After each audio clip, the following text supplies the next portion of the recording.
Hey everyone, welcome back to the Lion's Den. In today's episode, we speak with Kathy Motlagh, the CEO of ThinkVirtues.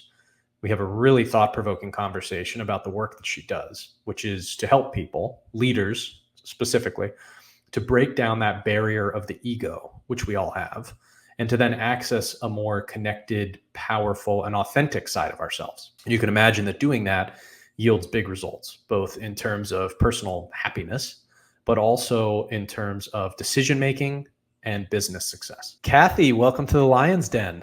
Hello, Nico. Thank you so much for having me. I'm so happy to be Of, here. of course, of course. Well, let's jump into it.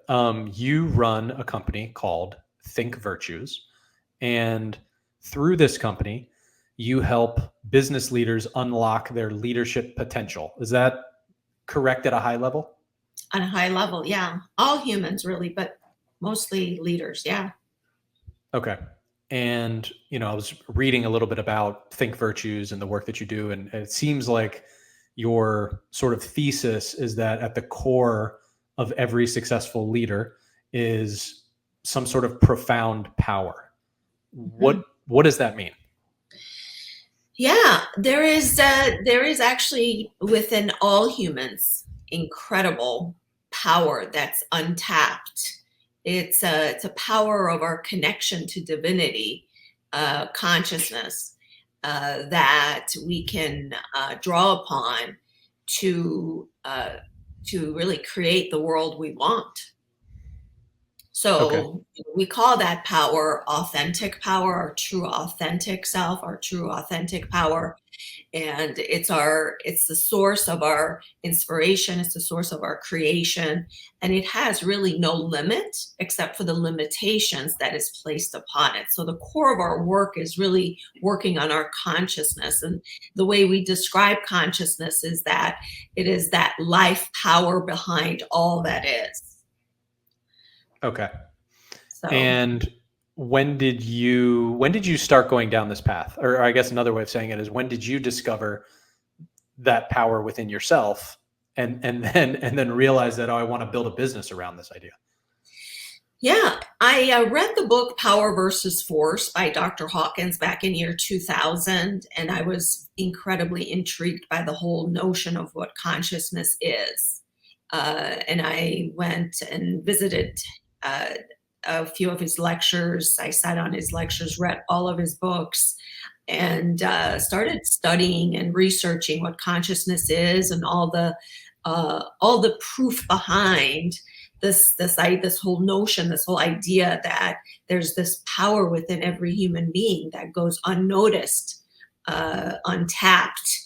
And we were all told that you have so much power within you, but it's really to get a glimpse of it is astounding. So yeah, that I became very incredibly intrigued. I followed not only Dr. Hawkins but Dr. John's research at Princeton University and so many others who've tapped into this potential we have and have proven that we do have indeed within us this immense source that if we learn how to tap into it, align with it, we really can have anything that we want. Yeah. And you mentioned, being intrigued by, studying what is consciousness, Mhm. effectively.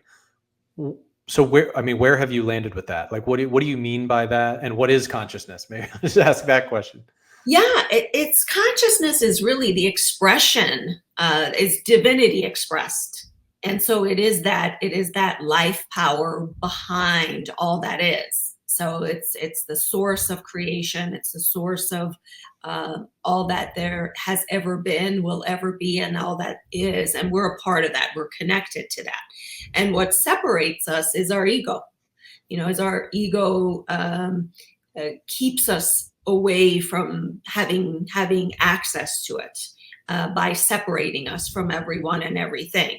So that's in essence the work is really taming the ego and understanding, gaining a sense of awareness about our beingness and who we really are.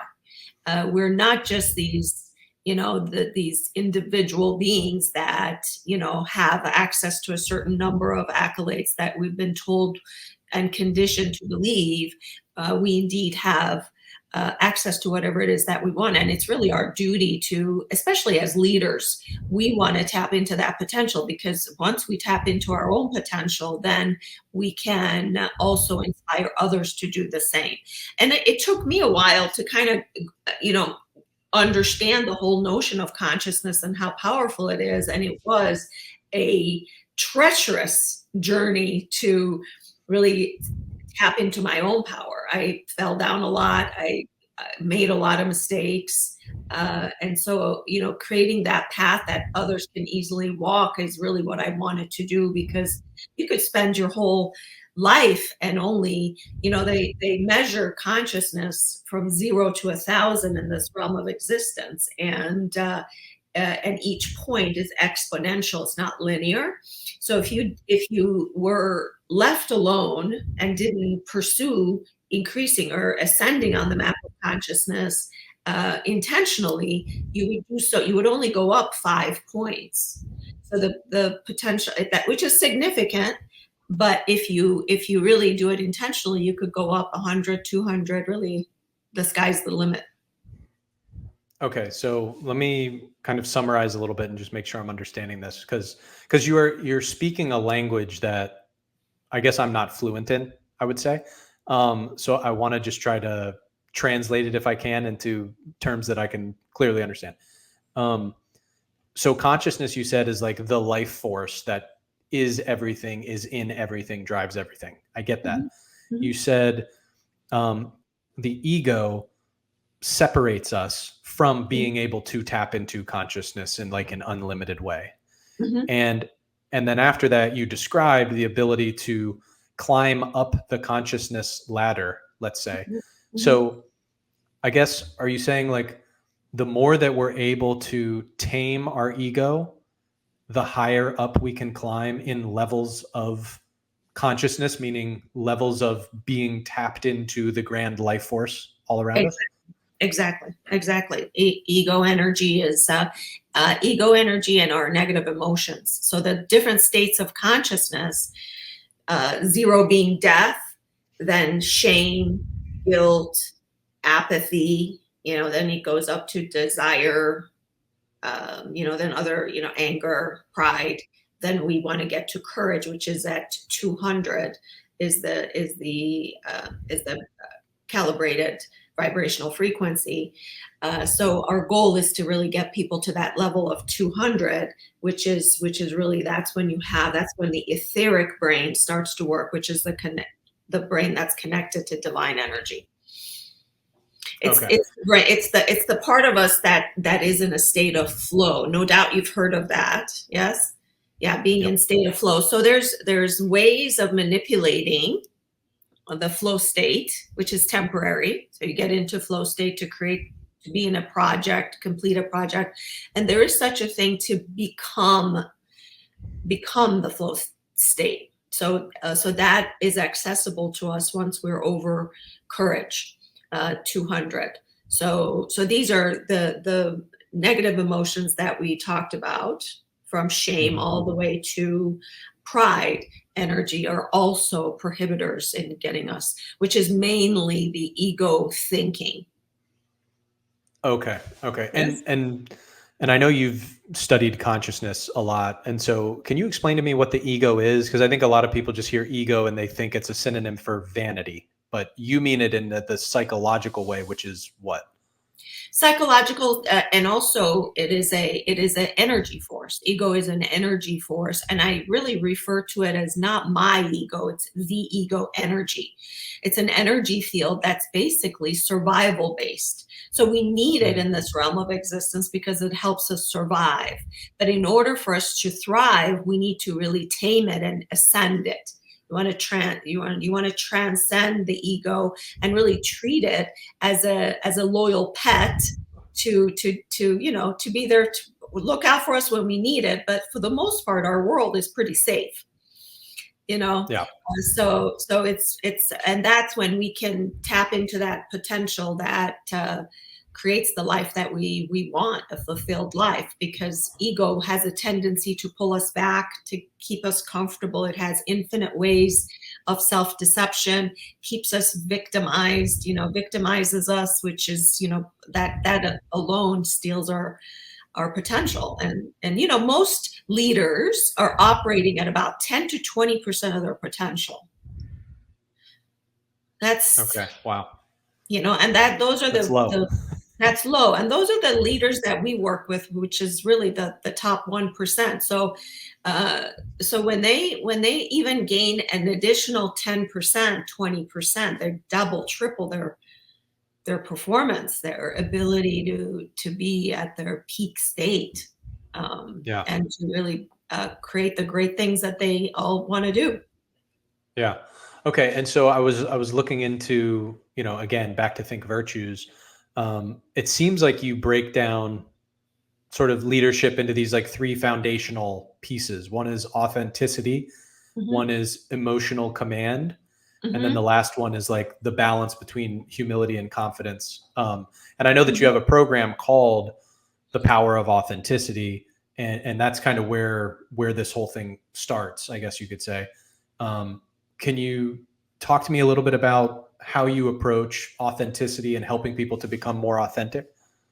Yes, absolutely. Authenticity, which is a word that's used a lot in leadership, the way we mean it is really tapping into that authentic power. So the journey to our authentic self is really to gain a level of awareness about our past, its impact on us, our perceptions, how the world occurs to us, our identity, or what I call our false identity, which most people identify with their gender, religion, sexuality, nationality, etc., and also the ego. So those four components are key.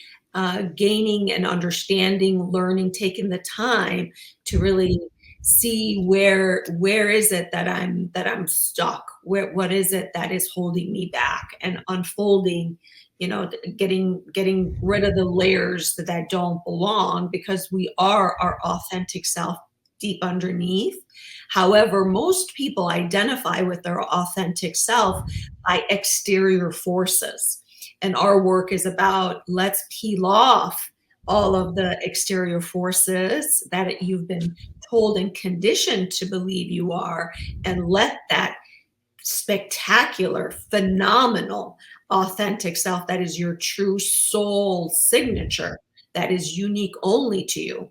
It's as unique as our fingerprint. Each person has that unique gift, that unique presence, that difference that only they are here to make.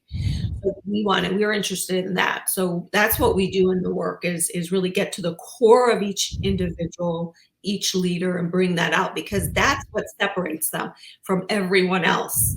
And that's what's going to really make the difference that they're here to make.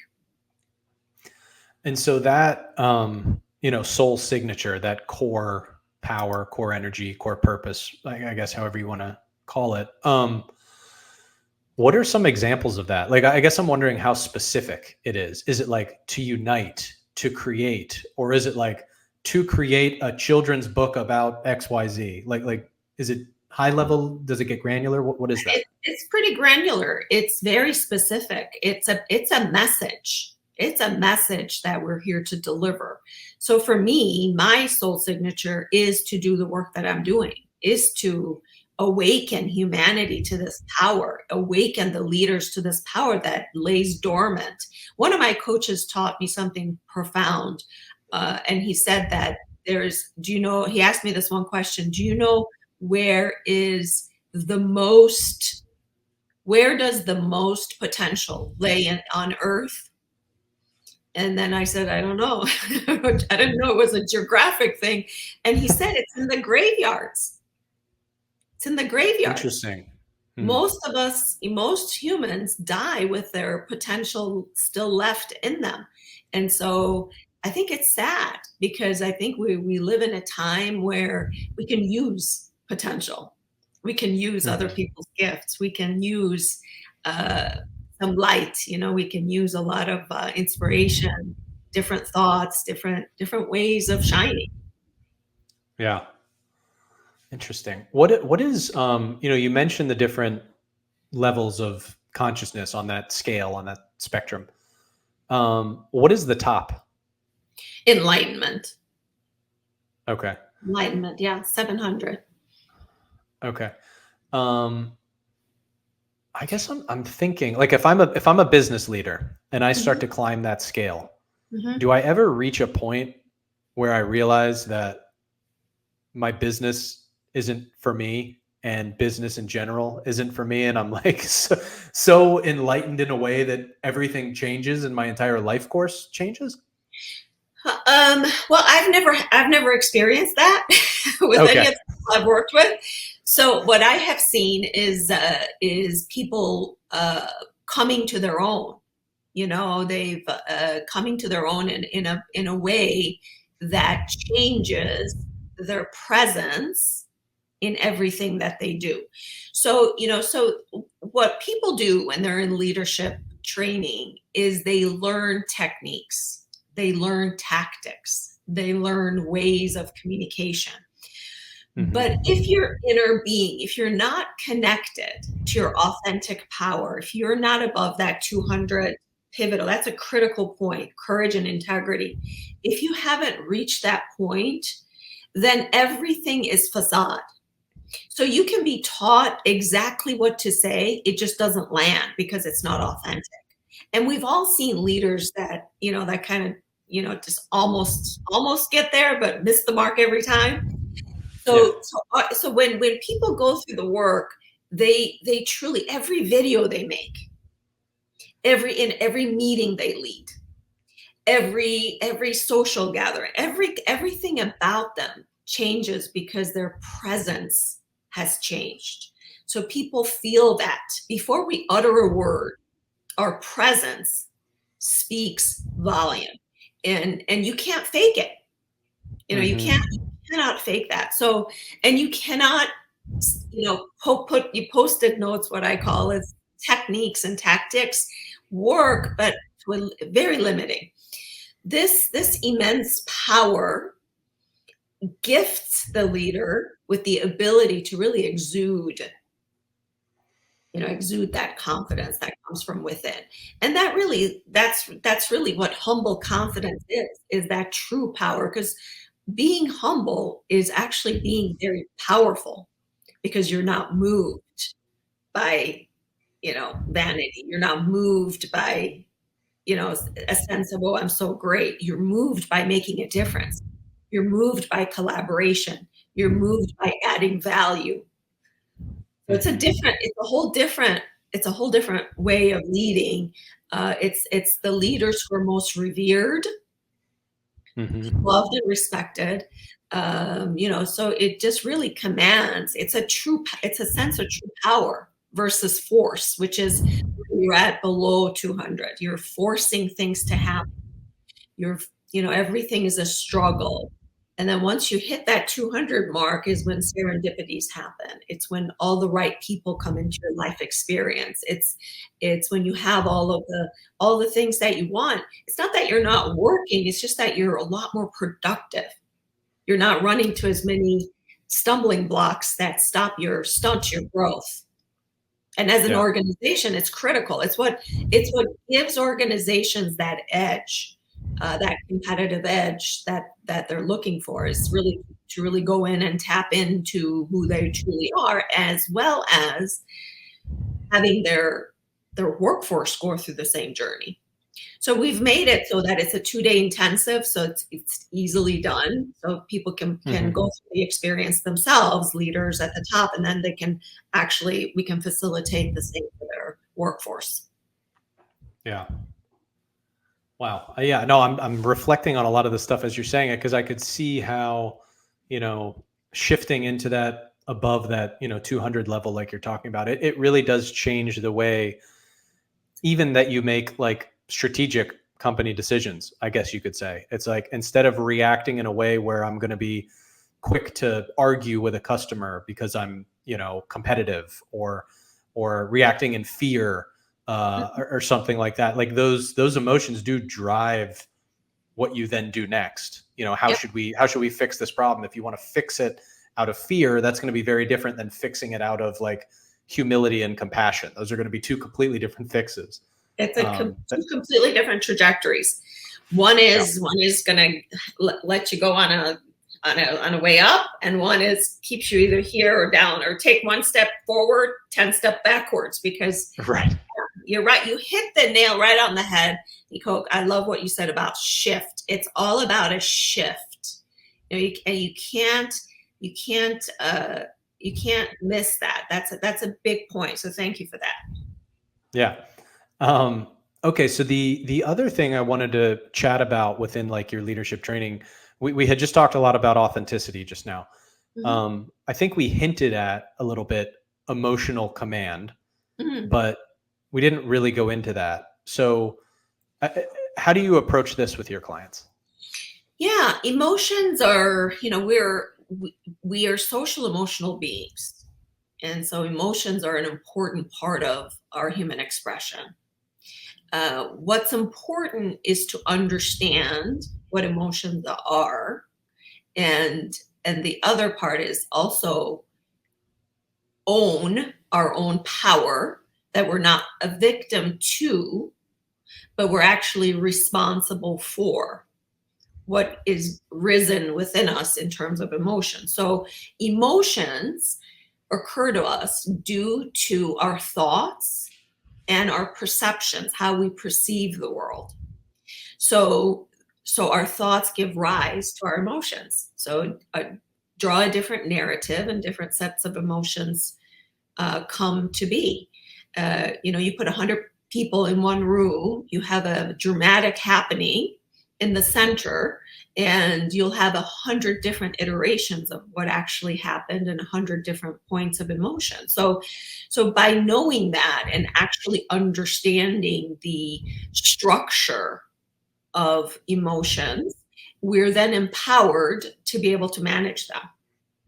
And the way we like to manage them, consciousness research shows that if we go down the route of trying to continue to make meaning out of these happenings in a way that's disempowering. So I see somebody walking down the street, they look at me weird, someone that I know, and they just walk right past me, and they don't say anything to me. And I know this is somebody I know, that if, I've met them at parties, I've been to my house, how dare they, I could say, right? How dare they? What do you mean? They just looked right through me. What is it? Oh, maybe it's because they're mad at me. Maybe when they were at my house, then, I could come up with a million different stories, that would give rise to me perhaps getting upset, mad, or even sad, feel bad about myself. Oh, was it me? Did I say something? Did I do something? Or how do I look? Is it that I look so repulsive?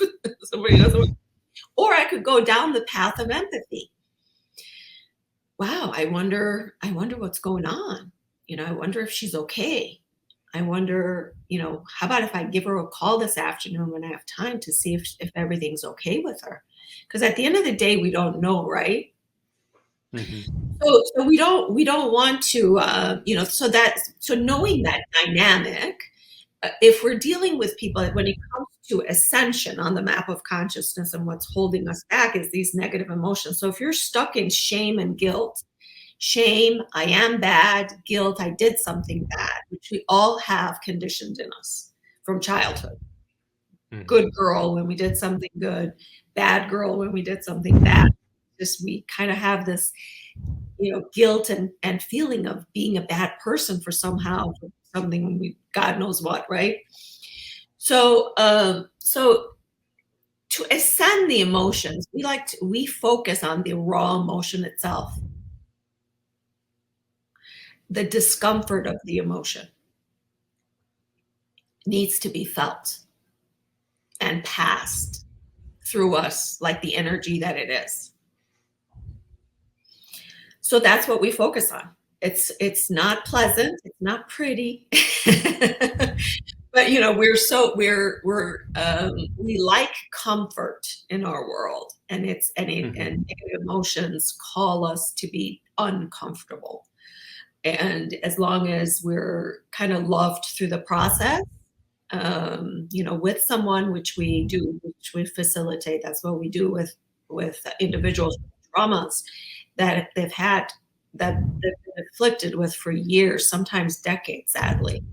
But once you really complete with the emotion, allow it to express, it's like a piece of rock becoming a cork. It just comes right up the map. So our natural state is to be connected to the field of consciousness, to be above core. That's our natural state of being. So we just have to allow it to come up. And it's not easy. It's simple, but it's not easy. Yeah. On the emotional command thing, I think what I'm gathering from what you're saying, it's kind of similar to what I've heard in other places, I guess, where it's like, in order to get command of your emotions, there needs to be, you can't just react to them immediately. There needs to be time to sit with them, kind of as you're saying, like, let it play out, meaning don't act immediately. Just sit with it and let it play out. And what you're doing is you're basically creating a little bit of time and space between feeling the emotion and then reacting to the emotion. And the more that you do that, then you build this habit of never immediately reacting to an emotion. And that time gives you the ability to then make the decision of, do I want to react with anger and sadness when that person ignores me on the street? Or now that I've had, 3 seconds to think about it, because I have this habit of giving myself time, now I have the time to make the decision. I'm going to react to this with empathy. My gut reaction was anger, but I'm going to change that. I'm going to do empathy. Yeah, precisely. And it's, to me, it's about, ego is concerned about content, and authentic power is concerned about context. Okay. So if you're constantly searching and looking, I don't pay attention to anything anyone says per se, in terms of this, so-and-so did this to me, and this, I did this, and that made me, I care about the context in which this situation occurred. Yeah. Right. I mean, it's, and you can really, that's the mindset that we really need to adopt, is to really be thoughtful about contextualization of things, circumstances, situation, and people. Where are they coming from? What's behind? What's the big picture? Like, don't get too caught up. And ego really loves to pick a thing and positionality, because it has all kinds of getting paid off. It's the energy that it needs to survive itself, because it's not only responsible for our survival, but it's also responsible for its survival. Right? Yeah. So it's an energy field of itself. So ego loves the confabulation and the dramatization of certain situations. But we want to have a command over that, knowing that we can take 3 seconds, 5 seconds, however long you need, to really gain perspective and contextualize the situation and see what the real picture is, so that you have access to the truth versus falsehood, which is, anything over truth is, Dr. Hawkins called, is the realm of truth, and anything under is all falsehood. So nothing under courage actually exists in the field of consciousness. Okay. It's all made up. Yeah. It's all made up by. Yeah, makes sense. Yeah. It's really fascinating stuff. And you have coached many people by now, because I was on your LinkedIn page. You've been running this business for a couple decades now, right? 20-something years. Research. We started to do the work in 2014. I was doing research for it. Was really because I had been blessed with being coached from the time I graduated from college. My mother bought me my very first coaching program. I had been in a lot of excellent programs, So I stand on top of many, many shoulders. So I wanted to create something that was unique, something that really added a different flavor to leadership training that not only empowered the leaders, but and did it quickly, but also people they worked with. Because at the end of the day, none of us work alone. We all have teams, and we have to be able to empower our teams to have access to the same source, right? Yeah. Yeah. And that's interesting that you had a coach, from right after college, forever. And that was kind of leading to my next question, which is, what qualities do you believe are essential in a great coach? And, how does somebody go about finding the right coach for them at the right point in their life where they are? Yeah, it's a personal choice, and really it differs from person to person. But you want a coach who's strong, who's not going to placate you, Mhm. who's going to be really honest. I've had brutally honest coaches, which has shaped my journey. If without them, I would have been decades away from what I accomplished 10 years ago. So I think look for a strong coach, one who knows, who's thoughtful, who has the knowledge and the experience to lift you and take you where you want to go. You don't want a therapist. There's a time and place for a therapist, but you really want a strong coach that's going to tell you when you're wrong, and point out your has the courage to point out your blind spots, because that's half of our job is to really show things to our clients that they don't see themselves. Yeah. And sometimes those things are ugly, and sometimes those things aren't pleasant. So you really want someone who's really courageous to tell you what you don't want to hear, so that you can course correct and go, and also is dedicated to helping you, lifting you, seeing you higher.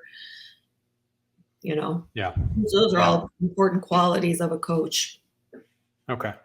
Do you have, for somebody who doesn't have a coach, do you have any ideas on like daily habits or routines that can kind of at least get them started in the direction of building authenticity, emotional command, these sorts of things?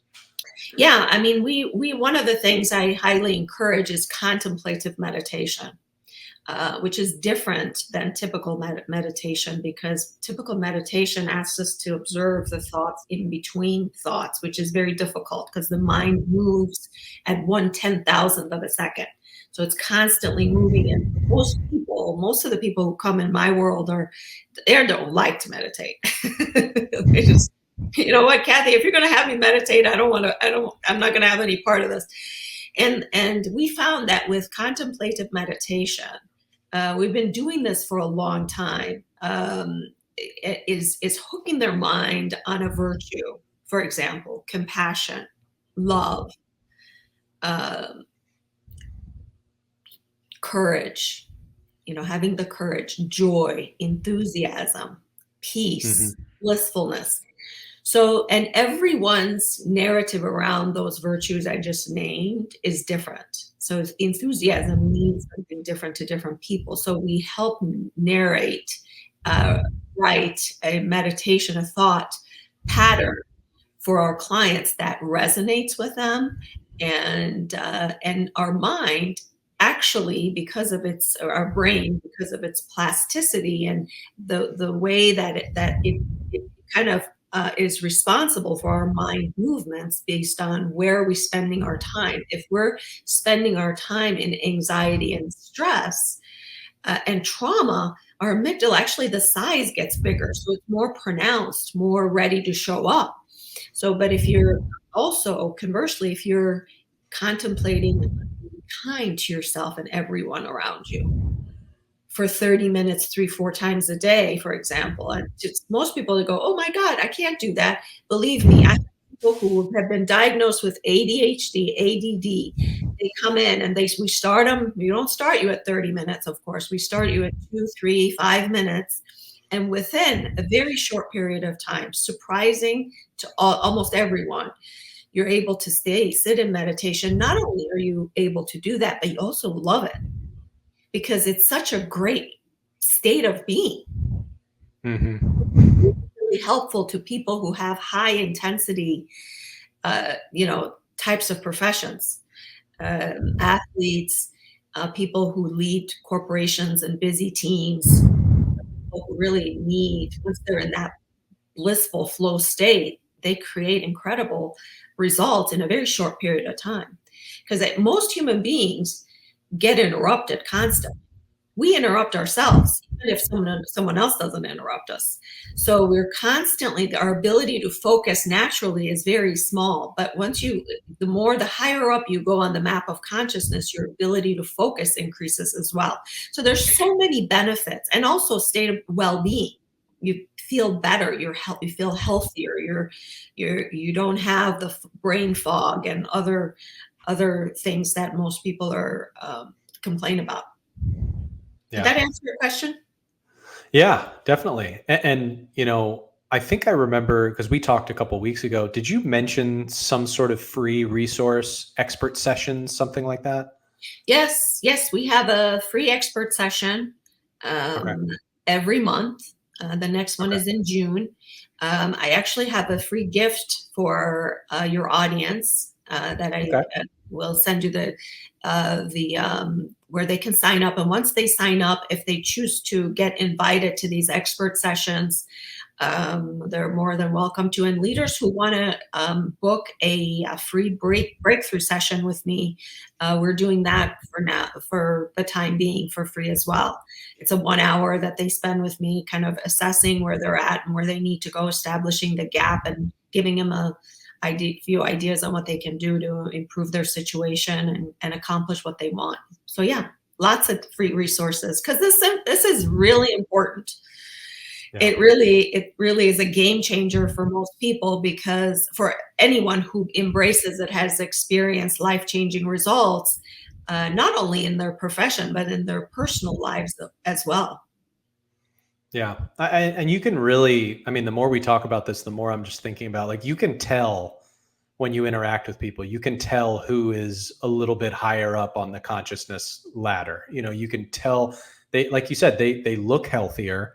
They Mhm. probably are healthier, usually because they feel healthier, because they're more in touch with themselves and they're making the right decisions with the right emotions in mind. And it's just such a positive feedback loop. And then it's like highly visible in the world, I think. Precisely. Yeah, it is. And human beings, until they go reach courage and above, they actually have an inability to know truth from falsehood. That's why people make so many bad decisions. It's not Mm-hmm. because they're bad people. It's because they don't have access to the side of themselves that actually knows truth. So they just continually make one mistake after another, and they think it's this job, or they think it's this relationship. They think it's, the location. They move, that people move halfway across the world. I mean, I don't have anything against moving. I love experiencing different cultures, being in different places. There's nothing wrong with that. But if you're doing it to escape because the situation is bad, it's not. I mean, it's just, so it gives you that ability. It also gives you the ability to trust yourself. Mm-hmm. When you're under courage, you're not trustworthy. We're not trustworthy. We can't trust because we're operating from fear. We're operating from survival. And when you put two people together who are operating at survival, it's me against you versus me looking out for you. You see? Yeah. So in a team environment, it's critical. And, to create that collaboration, people really need to gain a sense of awareness that brings them to courage and above. And that way they can really contribute. They can collaborate, innovate, create amazing things. I've worked with teams in various tech companies, and after the work that we do, they're just on fire. They come up with new ways of delivering something they used to, that makes them and it really, this is directly related to profitability. So they just kill it. It's amazing, and come up with amazing designs that they didn't have access to. It's like, somebody give me something, give me a spotlight. I'm on fire. So Yeah. it's beautiful. It's beautiful to see. It's a beautiful human expression. Yeah, that's awesome. I love it. Okay, cool. So I will make sure that I link to the gift that you're sending my way for our listeners. I'll make sure we put the link to your website and that sort of thing. If people want to reach out to you, should they message you on LinkedIn? Is there a form on your website? What's the best way? Yes, there is a that you can connect with me or follow me on LinkedIn. Instant message me, or there's a form on my profile as well. One other thing I wanted to mention, Nico, Yeah. the gift is Mhm. manifestation, is a technique, is what you need to know about what manifestation is. Manifestation has been with us for a number of, everybody knows about, especially when the movie The Secret came out, which is really kind of a kindergarten version of what manifestation is. And consciousness is directly related to that, because we don't manifest what we want, we manifest who we are.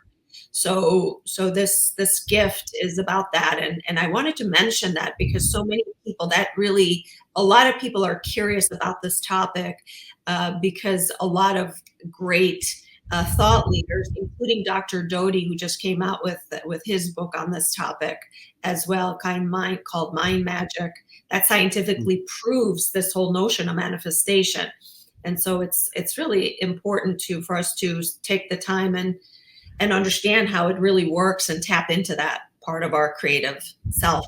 Awesome. Well, I'm definitely going to take a look. Highly encourage all of our listeners to do the same. Kathy, thank you very much for joining me in the Lion's Den. Thank you, Nico. It's been a pleasure.